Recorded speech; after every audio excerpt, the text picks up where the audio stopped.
مساء الخير، عاملين ايه؟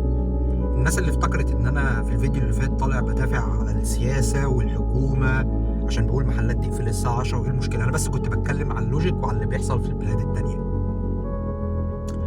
بس انا سبت البلد. يعني انا قعدت 4-5 سنين بحاول لغاية ما سبت البلد، وبنصحك ان انت كمان تسيب البلد. الموضوع مش صعب، الموضوع بس محتاج ان انت تفضل مستمر على المحاولات وعلى الطرق اللي تخليك تسيب البلد. ما تكسلش وتحط اعذار وتحس ان الدنيا صعبة وبعد كده تقول ما عنديش وقت اعمل كذا وكذا وكذا وكذا، عشان الموضوع يستاهل ان انت تسيب البلد.